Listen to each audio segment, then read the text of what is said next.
अगली एक बहुत बड़ी खामी ये रही कि अब इसको हम सोच के देखते हैं कि 5 मई को इंट्रूजन्स डिटेक्ट हो गए थे। उसके बाद में शुरुआत में एयरफोर्स को प्रोबिंग के लिए यूज़ किया गया, जिसमें एक एयरफोर्स का हेलीकॉप्टर गिर गया और उनको भी शायद पूरी सूचना नहीं दी गई थी कि इस हद तक दुश्मन ने एरिया ऑक्यूपाई किया हुआ है, जिसके चलते एयरफोर्स का भी कुछ नुकसान शुरू में हुआ था। और उसके बाद में जब 27 मई के बाद में एयरफोर्स को डिप्लॉय किया गया, reserved infantry division 6 infantry div को मूव किया गया था बरेली से, और इस डिवीजन ने आके इसके ट्रुप्स ने एक्लेमेटाइज कर लिया था। एक्लेमेटाइज करना या उस हाइट पे सांस लेने के हिसाब से, या जो बॉडी एक्लेमेटाइज करती है, वो उनके ट्रूप्स भी एक्लेमेटाइज हो चुके थे। ये डिवीजन पूरे अपने प्रॉपर वेपनरी के साथ में, पूरे इक्विपमेंट के साथ इसने मूवमेंट किया था। तो इस डिवीजन को यूज ना करके इन्होंने कारगिल युद्ध में 3 इन्फेंट्री डिवीजन के अंदर कम से कम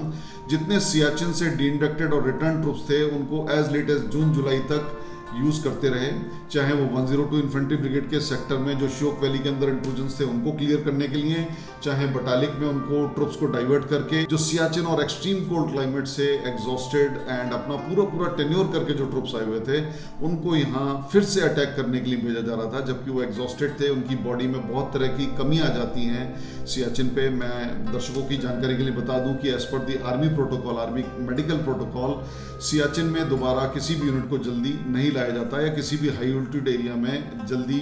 नहीं भेजा जाता उस यूनिट को जो कि एक सियाचिन पे टेन्योर कर लेती है। लेकिन कारगिल युद्ध में इसको दरकिनार करते हुए तत्कालीन जनरल्स ने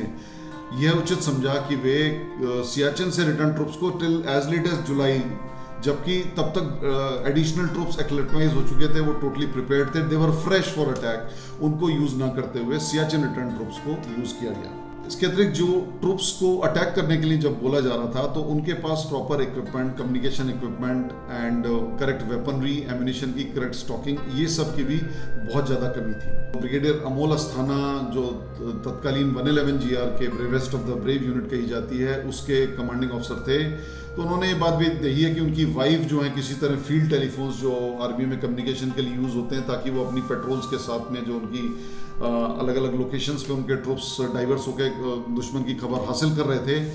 तो उनको भी